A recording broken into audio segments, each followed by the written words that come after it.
juste rebondir sur un point que tu as donné. Tu as dit que tu attendais deux changements de titre en particulier. Lesquels? Ouais.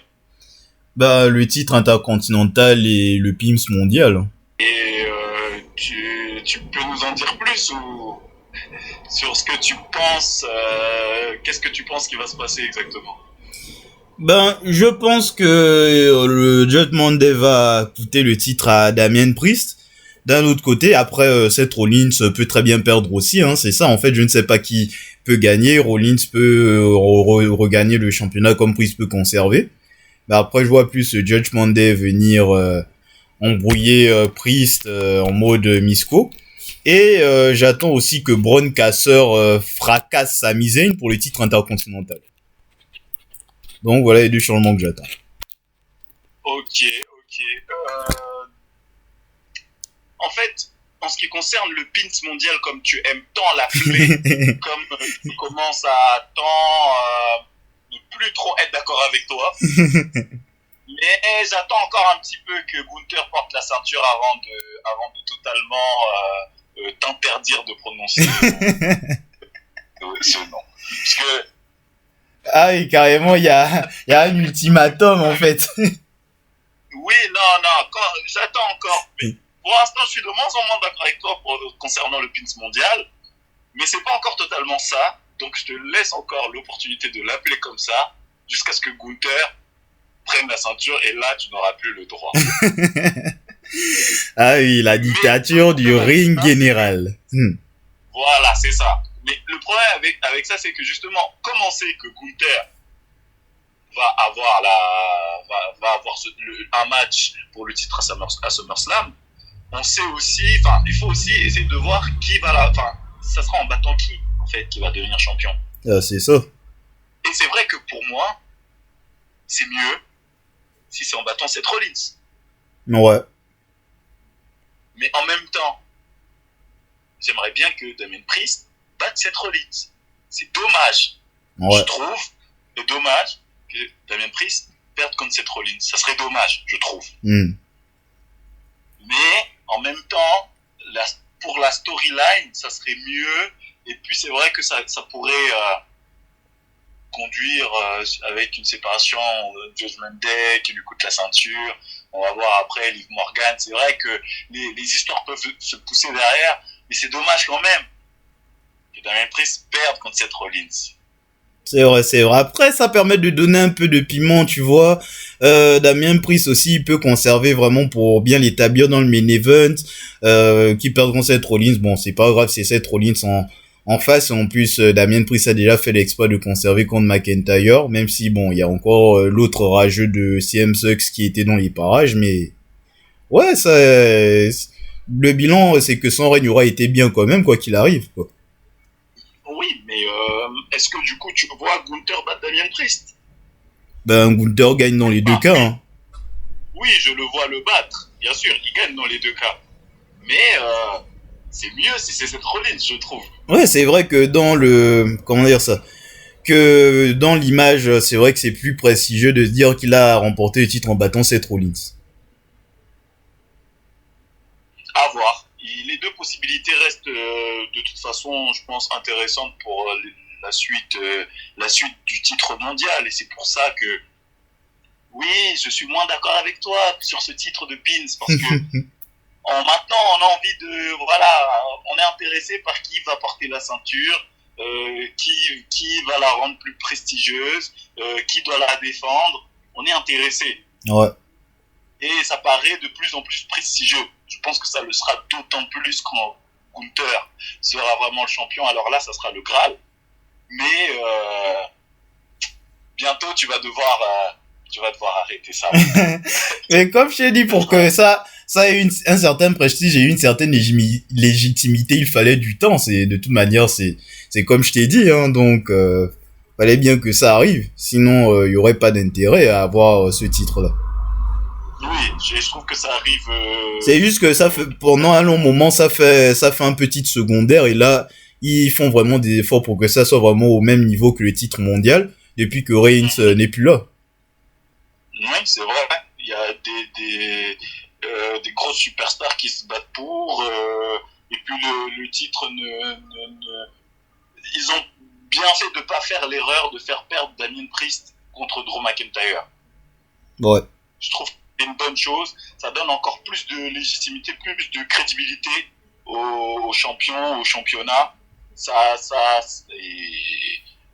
y a beaucoup de gens qui pensaient que Drew McIntyre allait gagner. Hein. Ouais. Bah, moi le premier, hein. Enfin, moi le premier. J'espérais, du moins. Non, mais moi je trouve que c'était une bonne idée de le laisser dans les bras de Damien Priest. Bon, comme on a parlé du PIMS mondial tout à l'heure, ben on va en profiter pour faire quand même de petits pronostics des matchs du Money in the Bank, des autres matchs. Du coup, ben bon, on y est venu brièvement, mais le match pour le titre intercontinental entre Sami Zayn, le champion, et Bron Kasser. Bon, de toute manière, je t'ai déjà dit que je voyais un changement de titre et que Kasser allait le gagner. Eh ben, moi je pense pas. Ah. Je pense pas que Sami Zayn va perdre le titre maintenant. Pour l'instant, il a été construit quand même assez fort. Et à chaque fois, on pense qu'il va perdre. Il finit par gagner. Donc, je vois bien, par contre, Bron Breakker faire un très bon match, dominer et perdre, je sais pas, moi, par DQ ou un truc comme ça. Donc, en tout cas, je vois pas Bron Breakker repartir avec la ceinture. Ouais, c'est vrai que Sami Zayn a été construit plutôt fort. Plutôt fort, c'est assez relatif. Mais son règne, je le vois plus comme une arrière-pensée, hein, parce que bon, dans ses précédents programmes, c'était quand même Chad Gable qui semblait plus être le champion que Sami. Et Sami, quand il a fait l'exploit de battre Gunther, ben, il n'a pas spécialement évolué, on va dire. Il galère toujours autant contre n'importe qui, en fait. C'est toujours ce même syndrome de l'underdog. Une fois qu'il devient champion, ben, il se passe rien d'autre. Mais en vrai, avec du recul, comme tu dis, bon, ça aurait pu être pire. Donc, ça va. Après, je me dis, concernant Sami, comme à chaque fois, on a tendance à être patient avec les champions heel en leur laissant le temps de construire leur règne historique, comme on a pu voir avec Gunther, avec Roman Reigns, avec tous ces gens-là qui ont gardé la ceinture pendant 1000 ans. Ouais. Alors pourquoi on n'essaierait pas avec un face, justement, de laisser le temps, de se rendre vraiment crédible et de se dire en fait qu'il bat tout le monde juste parce qu'il est fort. Ah non, on ne laisse pas le temps, hein. On juge déjà là, c'est bon, face ou heel, hein, peu importe, rien à foutre pour moi. non, je rigole. En vrai, bon, après, bon, je suis à mesure de juger à un instant T, mais sinon, bon, Cody Rhodes, bon, on va en parler plus tard. Je trouve par exemple que son règne est bien. Sami Zayn un peu moins, mais ça va en vrai, finalement. Non, ça peut aller, il a quand même défendu sa ceinture quelques fois. Après, c'est vrai que les storylines sont pas folles. C'est vrai que... Enfin, si, la storyline avec Chad Gable... Ouais, c'était intéressant. C'est Chad Gable qui a bénéficié du truc. C'est ça. C'est vrai. Mais en vrai, je vois ce que tu veux dire. C'est vrai qu'il ressort pas non plus grandi de ses storylines depuis qu'il est champion. Voilà, c'est ça. Et là, je rejoins là-dessus. Mais sinon, pour Bron Kasser, je trouve quand même que c'est le genre de mec qu'il faut lancer assez rapidement, qu'il ne faut pas non plus prendre trop son temps. Parce que à un moment, tous les call-up, on ne va pas attendre qu'ils aient des petits programmes pendant X mois et qu'après, et que ça soit juste après qu'il ait quelque chose de pertinent. Enfin, quoi que Bron Breakker, lui, il a déjà eu une opportunité en peu de temps. Mais je sais pas, je vois le mec comme quelqu'un qui peut vraiment être dans le futur de la WWE, et pourquoi pas faire un fort impact en démolissant Sami Zayn chez lui en fait. N'empêche, quand tu regardes, c'est vrai, quand tu regardes le scénario comme ça serait tellement bien s'il pouvait lui mettre une raclée, mais vraiment une raclée en peu de temps, qui part et le squash face à son public. Là, franchement, qu'est-ce qu'on va dire? Je pense qu'on sera tous comme des fous, on sera choqués. Ah oui, c'est clair. Est-ce qu'ils iraient jusqu'à faire ça? Je sais pas. Sami Zayn va avoir un match compétitif, etc. Bron Breakker va le battre. Bon, pourquoi pas. Je préfère même voir Sami Zayn le conserver à la fin. Ou alors, Braun Breaker le démolit. Ouais, c'est ça. Mais Surtout que c'est ça. bizarre, non. Ben surtout que ça serait logique au vu de sa construction ces dernières semaines, enfin depuis qu'il est dans le main roster. Ouais, c'est ça. Ouais. Hmm. Je suis d'accord. Mais du coup, je pars sur Sami Zayn parce que je pense pas que Sami Zayn va se faire démolir par Braun Breaker. Et en même temps, je vois pas l'intérêt d'avoir un match ultra compétitif entre les deux.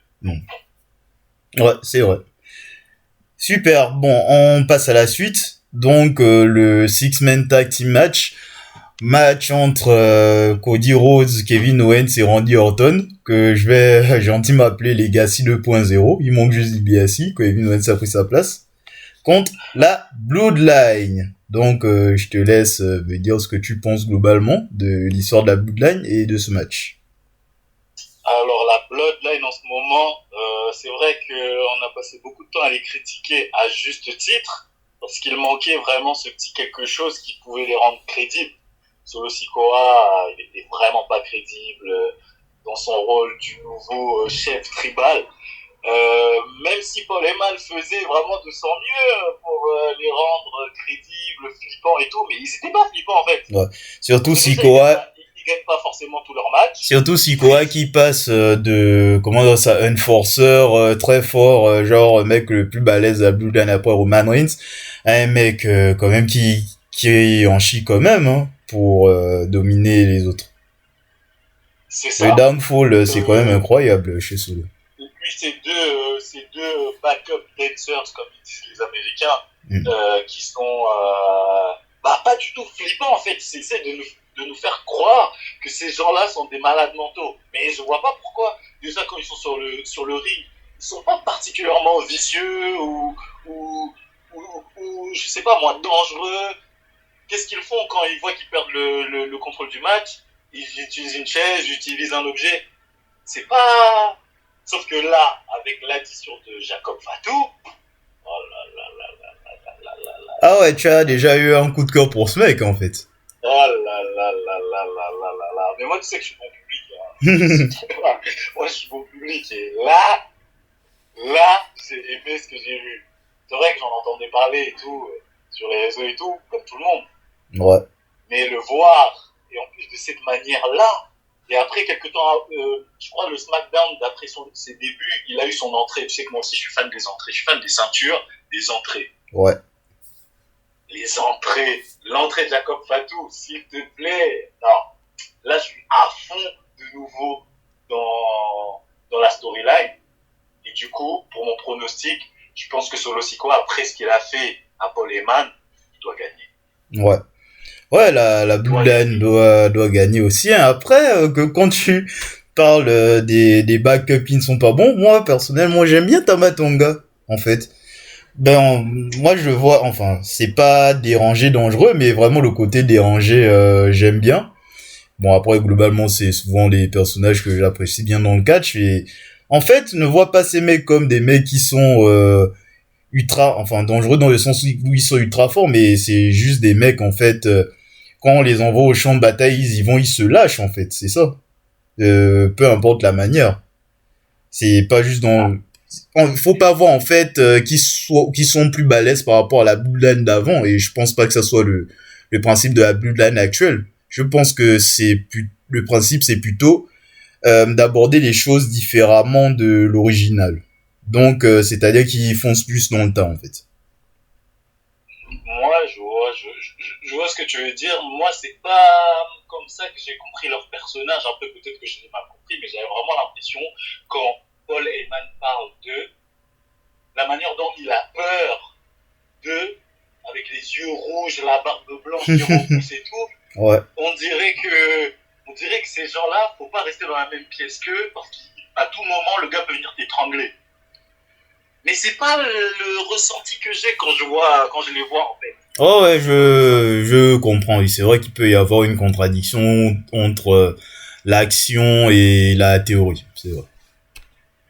Mais tout ça, ça a été un petit peu balayé d'un revers de la main. J'espère que maintenant que Jacob Fatou est arrivé, qu'on va arrêter là, qu'on va clôturer les arrivées, parce que c'est bon. Ouais, à un moment, c'est trop, là.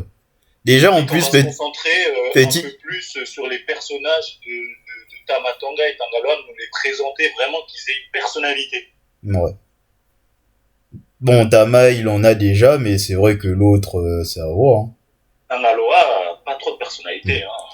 Des bons petits coups de gueule, César Sikoa, j'aurais acheté comme nom, parce que bon, un mec dangereux qui s'appelle Jacob, bof quoi. Ouais, après c'est son nom. Hein. Moi aussi j'aime bien que les catcheurs gardent leur nom. Du coup, ben, qui prend le tombé pour toi? Kevin Owens, bien sûr. Ah oui, Kevin Owens, si. Cody, ça va pas être... Kevin Owens est là, non, pas pour prendre le pin, parce que quand même c'est Kevin Owens, mais c'est quand même celui des trois qui prendra plus facilement le pin. Parce qu'on sait que Cody et Orton vont partir sûrement dans une rivalité tôt ou tard. Kevin Owens, voilà, ça sera la bonne poire de l'histoire et il prendra le pin tranquillement. Mais déjà, j'ai une question. Tu penses que ça sera un match 3 contre 3 ou 4 contre 4? Ben, je pense que ça sera un 3 contre 3. Hein. Le match officiel, c'est Six-Man Tag Team. Maintenant, savoir les... Oui, c'est officiel. Maintenant, il faut attendre qui sont les trois de la Bloodline. Bon, il y aura Solo, clairement. Tama Tonga, je pense qu'il sera là aussi. Maintenant, c'est entre Jacob et Loa Tonga. Hein. Du coup, ouais. Kevin Owens, c'est quand même fou. Hein. Ça fait 4 ans qu'il lutte contre la Bloodline, mais il est toujours au même point. Il y a des nouveaux mecs qui arrivent. Il y a de quoi devenir fou. Hein. Ouais, c'est vrai qu'il est là, il se bat contre eux depuis le début, ça s'arrête jamais, on a toujours des nouveaux qui arrivent. Ouais, c'est compliqué. Et en plus de ça, c'est lui qui va se manger le pin, malheureusement. Ah oui, clairement. Du coup, autre pronostic, ben, une fois que toute l'histoire de Bloodline est terminée, est-ce que tu vois un avenir chez ces mecs-là? Bon, déjà, Reigns, les Usos, ben, ils vont continuer. J'espère que ça sera un one-shot. Bon, les mecs de l'original, ils continueront leur route, mais les autres. Mais là, déjà, l'histoire de la Bloodline, j'ai pas l'impression qu'elle est finie. Hein. J'ai l'impression qu'elle peut durer encore 2 ans, 3 ans. Je pense qu'elle peut durer longtemps. Hein.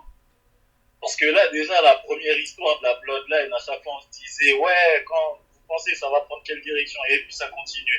Et puis ça continue. Et puis à chaque fois, on se dit, oh, mais en vrai, il reste encore plein de trucs. Même là, avec Reigns qui perd le titre, avant que Reigns perde le titre, on se disait, quand il va perdre le titre, ça sera la fin. Et on a très vite compris que non, il y en aura encore. Donc, en vrai, je pense même pas quand est-ce que ça sera fini. J'ai l'impression qu'elle se terminera jamais, cette storyline. Aïe, j'espère qu'on ne va pas rentrer dans un symptôme NWO comme j'en vois un peu partout, hein, sur Internet. J'espère juste qu'ils sauront s'arrêter au bon moment. Mais après, moi, j'ai pas envie de me plaindre, donc c'est bien. Ouais, bien sûr. Autant que se concentrer sur le moment présent. Et sinon, autre question. Tu penses qu'il y aura la caillasse ou pas?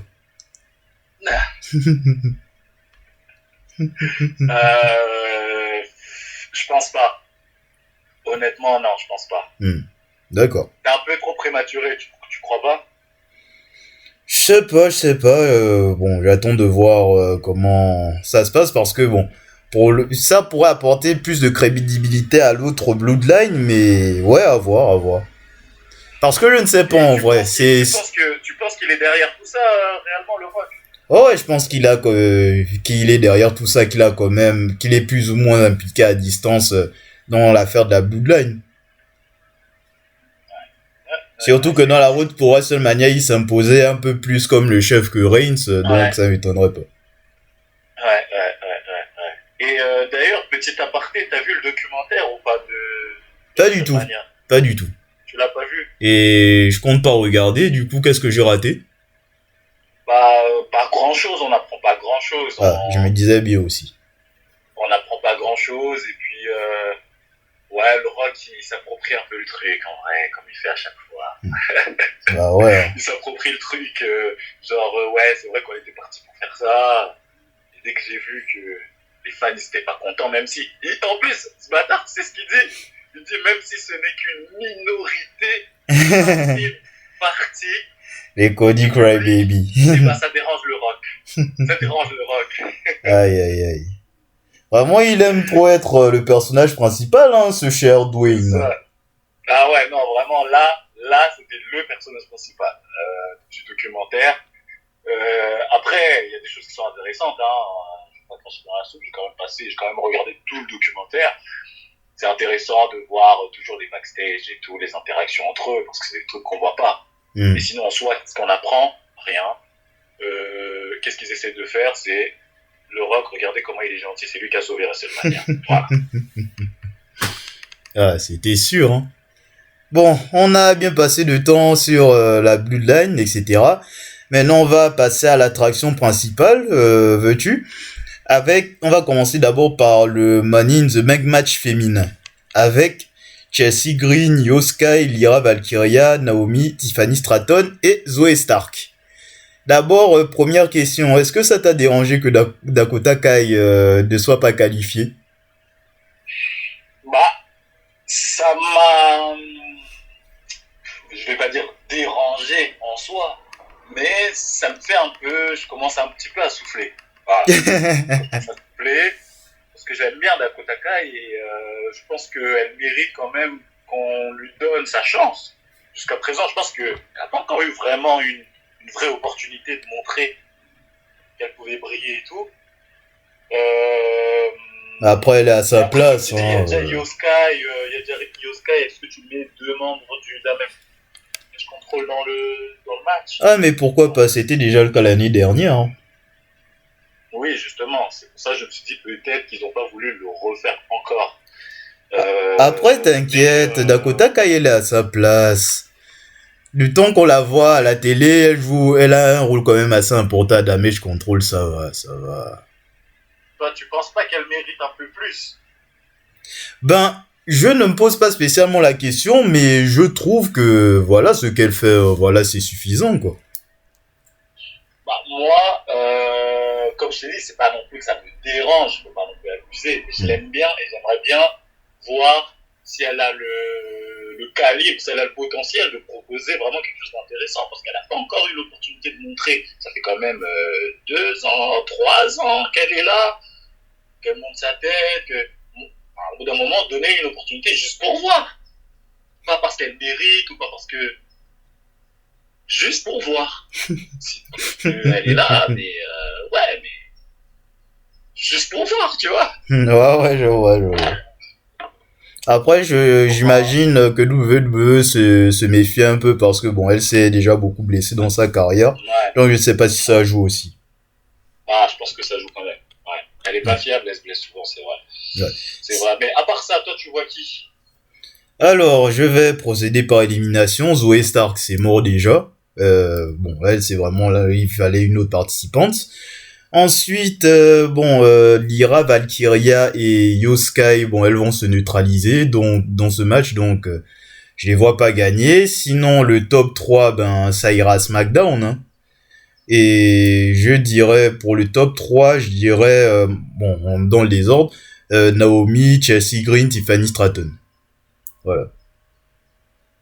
Tiffany Stratton il y a de quoi faire un projet, elle aussi, je trouve que c'est l'une des personnes ressortant de NXT qu'il faut lancer assez rapidement, qu'il faut capitaliser sur le coup, surtout que bon, elle est quand même assez over.